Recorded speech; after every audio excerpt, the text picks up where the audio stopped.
Frenkie de Jong to Chelsea talks have commenced. That has been confirmed by David Austin in the for you, and that is the story that has really broken the internet today. United having been chasing this deal for close to 3 months. Right about now, everything looks like it's going out of their hands, and the Glazers are really shaking because they know that this is something bad to them. The fans are planning to demonstrate again on Sunday as United plays Brighton, and this is the news the Glazers don't want to hear. Obviously, can it act as a catalyst to get the De Jong deal done to Manchester United and all of us see him holding that red shirt in here at Old Trafford? Let's wait and see whether that will happen in a nick of time. And secondly, we are having Alex Telles, here we go, to Sevilla. Has he gone a permanent deal, or he has really gone on loan with an option to buy or with no option to buy? All that and more into this story, our first story of the day here on the United Matters channel. How are you guys, and where are you watching us from? I go by the names of Rokan David. Obviously, I think I'm now an accustomed name in that for you because you guys love it a lot when you really hear me say that name. Secondly, smash the like button, comment and share. If at all you're watching us for the very first time, endeavor to subscribe to our channel so as not to miss out on stories that we do upload in here on a daily. Obviously, smash the like button, guys, and guys, we want to hit 10,000 subscribers by the end of this month.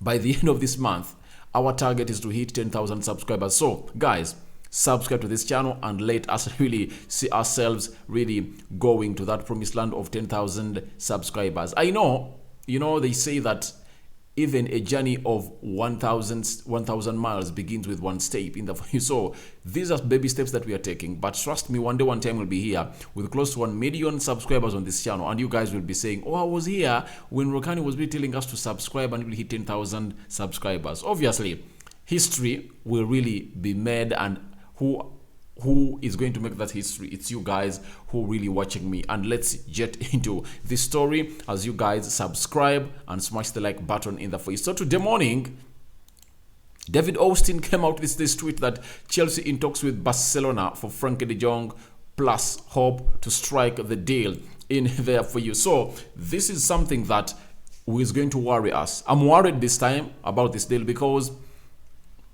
Chelsea has what Barcelona wants, and Barcelona has what Chelsea wants.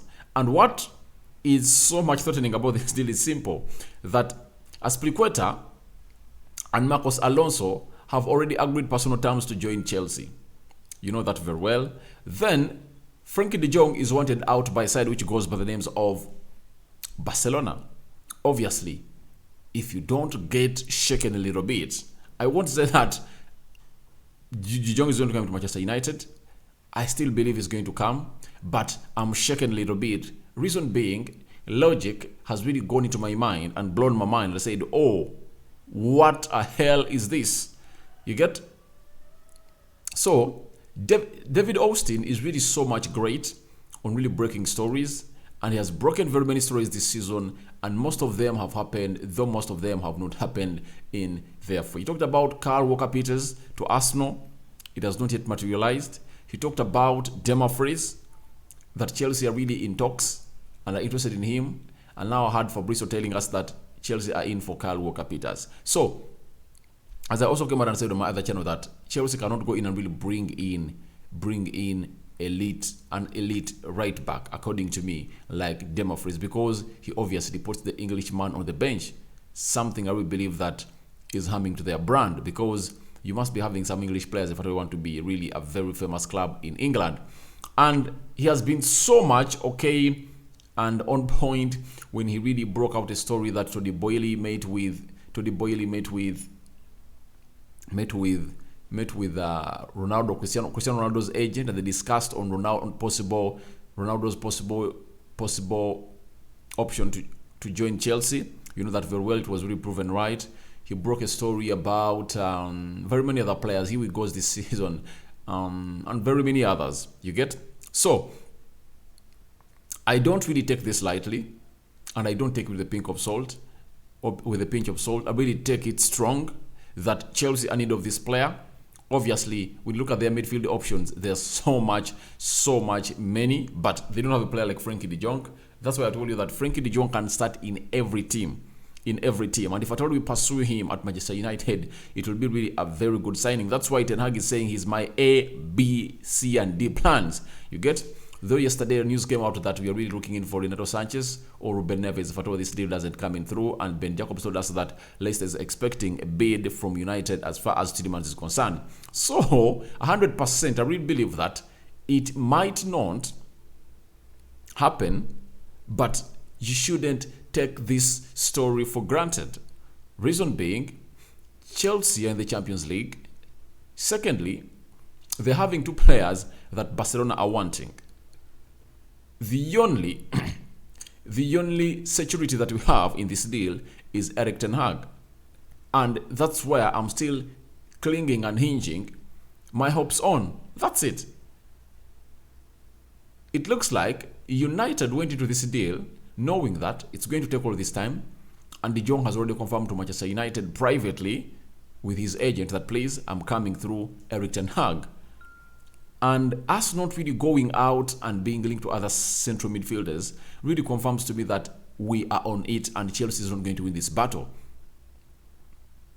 This battle, who is going to win it? It will depend on where the player wants to go. I've showed you that this season it has been on where the player wants to go, not where the team wants to sell the player. You get? Very many examples have been really stipulated in here for you. Look at Jules Koundé. Chelsea wanted him, had already agreed personal terms 1 year ago. When Barcelona swept in, the player said, I'm going to Barca. Rafinha, Chelsea, Arsenal agreeing a deal with Leeds. Guess what happened? The player said, I'm not going to Leeds, I'm not going to Arsenal or Chelsea, I'm going to Barcelona. There for you. Look at Hugo Ekitike, who joined PSG, the 19-year-old. He had agreed, the club had agreed personal terms with Newcastle. The player said, I'm going to PSG. You get? So this season it's all about where the player wants to go, not where the team wants to sell the player. So you see how transfers have changed. So this deal too is going to be on where Frenkie de Jong wants to go. Where does Frenkie de Jong want to go? Does he want to come in here at United and really be the face of the team, or he really wants to go to Chelsea and play in the Champions League? That's the big question that is really lingering around us everywhere. So possibly, you can't rule out his move to Chelsea, but I really believe that if I'm to really put up a scale, it's now 80% to Manchester United, 20% to Chelsea, because United have put in a lot of work. They put in a lot of work in this deal, and trust me, the Glazers can't handle this. Reason being, there is a group of demonstrators planning a demonstration on Sunday at Old Trafford. Now, if De Jong really goes to Chelsea in these days, because Chelsea has shown us that when they get in, they get the deal done. If Chelsea get the deal of De Jong done before Sunday, trust me, it's really going to be like a fuel. It's going to act like fuel in fire, because there is already fire burning at Manchester United. We are not contented with what the transfer is like. I know. You get? But the fact is, we are really looking forward to what the club is going to do. Now, if at all the player signs for Chelsea, trust me, you are going to see demonstrations at Old Trafford that you've never seen anywhere. Even they're going to be bigger than those that you saw when United was going to play Liverpool, a game that was really cancelled and really called off. That's what I'm really telling you in here onto United Matters channel. This is a point that is going to really put a team which goes by names of Manchester United and the board onto tenterhooks. And I know Motaf, Erik ten Hag, and the board are really doing their best. And secondly, everything has a good and bad. That is the negative I've told about you, that if at all he goes to Chelsea, it will be bad. But there is a positive that you can get out of this. United might have been taking their time, but this might have been a wake-up call to Manchester United. All right, let's do whatever it takes to land this signing in there for you. So it's a wake-up call to Manchester United that we need to get this deal done, because Chelsea is in here for you. Now, it's a battle between Chelsea and Manchester United. But the worrying bit is, ever since Abramovich came in at Chelsea, we've always lost battles of players to Chelsea. You get? We lost Arjen Robben. We lost Didier Drogba.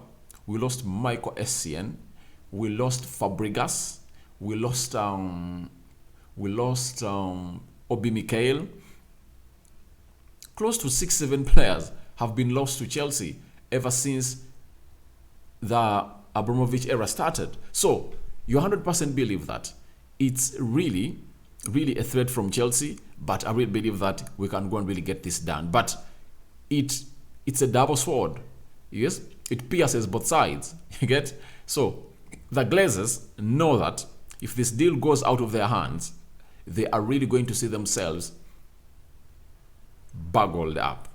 You get? On Sunday, demonstrations are on, and guess what? If they really don't get this done, then fans are really going to be given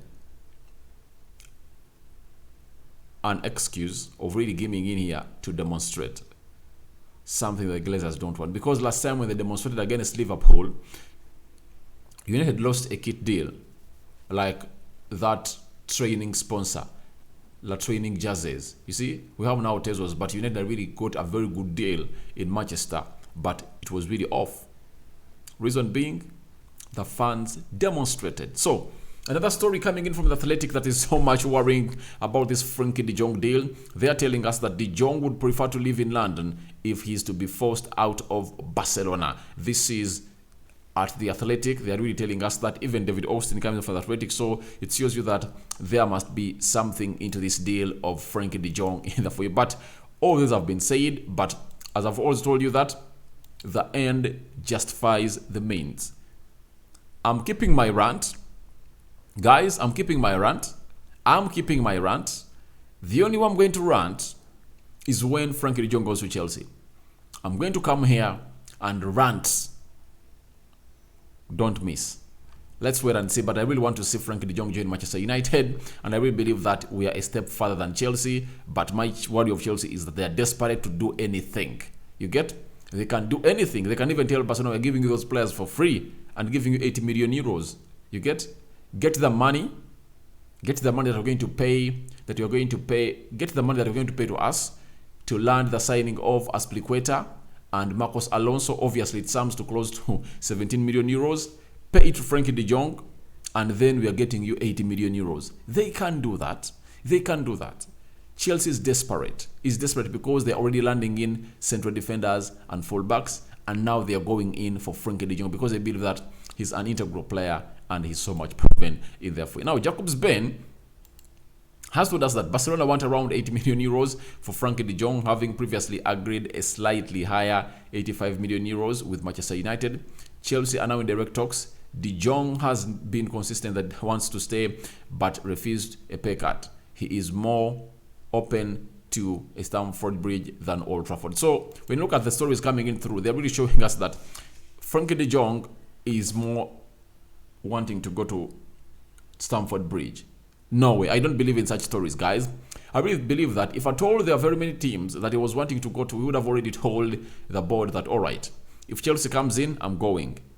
I'm not going to United. Then, United sticking with this deal for so long has a sounding reason and a sounding confirmation as to why everything is as it is right about now. So, I don't really believe in what people are really telling us that he prefers to go to Stamford Bridge than OT. Let's wait and see where this unfolds from. And by the end of this saga, we'll be knowing which journalist was true, which journalist was really not true. Now I'm waiting for Fabrizio to see what his stand is going to be in here onto United Matters channel. And I will bring you everything as it's being planned and cooked in here for you. Then,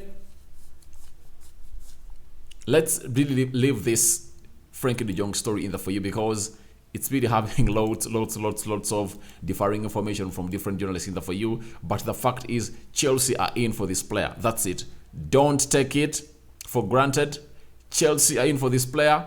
Chelsea are worth a threat, according to me, because they are so much threatening. They are desperate. They have a new man known as Tony Boyle wanting to impress, looking like if at all they really spend some 75 million pounds on Frenkie de Jong.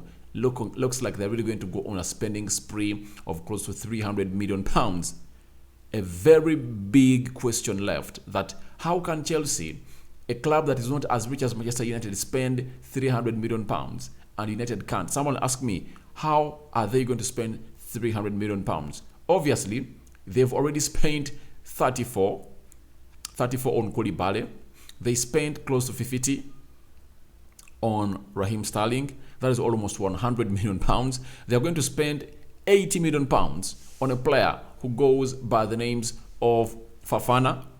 That is 180 million pounds. They're going to spend 50 on Cucurella. They've already even spent it because they've put in a bid of 50 million pounds. That is 230 million pounds.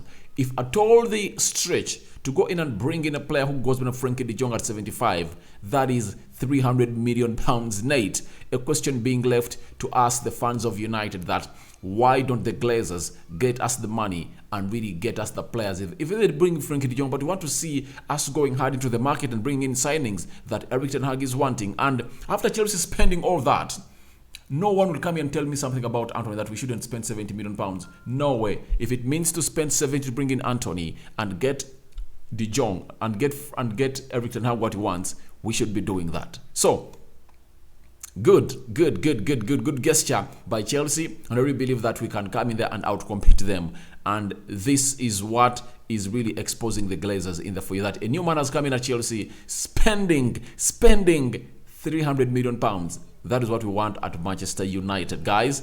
It should be what we be begging the Glazers to do, and Tony Boyle is acting as a very good example. And like, no one come and lie to you that all owners coming in from America are like the Glazers. You get? Even Kroenke of Arsenal has broken the jinx. For the previous 2 seasons now, no team has spent more in the Premier League than Arsenal. You get? And they are continuing to spend. They can spend 200 million pounds this summer. You get? Look at the owners of Liverpool. They come from America, but they are spending. But the Glazers are really bad. They're not spending. They were supposed to be spending in there for you. Now, after that, there is a player of United that is really on the outgoing list, and it is a here we go from Fabrizio Romano, and that is Alex Telles, who came in from Porto in the summer of 2020. Alex Telles to Sevilla. Here we go, unconfirmed. Full agreement completed between Sevilla with Manchester United on loan deal until 2023. Been told there is no buy option clause.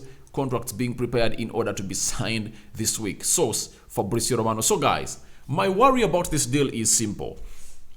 Why aren't we ready to really sell player like Telles? These are some of the players we expected really to come in through and really get in us some money, but they're being put out on loan.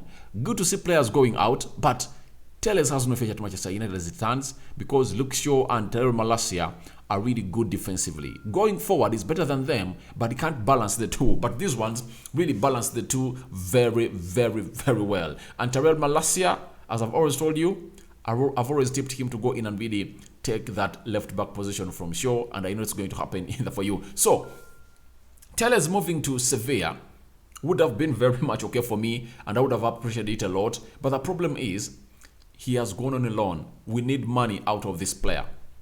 You get? And by the end of next season, he'll be left with just 1 year on his contract, because he signed a 4-year contract with the United. So, will we get more from him or less? I assume that we are in a better position to get good money out of this lad this summer, because he's left with 2 seasons. But we are not in a better position to get good money out of Telles next season. He'll be left with 1 year and is going to go out on a cheap. So I'm asking myself, how are we negotiating these deals of United? The player that we no longer have in our plans is really being put out on a loan with no option to buy. Why aren't we having an option clause of buying this player, of selling this player to Sevilla? Obviously, it's a very good move for Alex Telles, because he had gotten his position back at the Brazilian national team. They call him up, and I really believe that when he really goes to Sevilla, he's really going to impress Tite, and he's going to be in Qatar. And I really believe that he's going to really have a very big battle with Acuna, because Acuna is a good left back either for you, but it's really going to be so good to see to it that he really goes that side and really gets enough playing time, because this season, no playing time he's going to get at Manchester United. That's it. So for Telles, it's a good deal for him, but for me, I don't really believe it's a good deal for Manchester United because this player is going out on a loan with no option to buy. That's my problem in there for you. But the relationship between Sevilla and United looks to be good because after they really put Anton Martial there on loan. So you never know what will happen out of this. But all in all, that's it. And the reason as to why you can't really sell off these players is us giving them ridiculous wages. Telles is earning £95,000 a week. You get? Which team can pay him that money? That's the problem I'm having at Manchester United. Giving Phil Jones another 4-year contract that's going to see him here until 2024, is it? At £140,000 a week. He had only played one game in the previous 2-3 seasons. That is what United is doing, which is bad. So guys, tell him what you think about Frenkie de Jong to Chelsea talks comments and Alex Telles leaving on loan to Sevilla. What's your take about it? I'm eagerly waiting for your reactions in the comment section below as far as this is concerned. I go by the names of Rock and David. Guys, subscribe to this channel because we are really into the road to hit 10,000 subscribers and I want us to hit the 10,000 subscribers before this month ends. And remember, I can't do it without you. I am doing it because of you. I'm winning because of you and God. If at all you don't subscribe, no way I'm really going to see myself really hitting that milestone. I go by the names of Rock and David. I sign out for now. See you later, my mates. First story, more stories are really coming in through.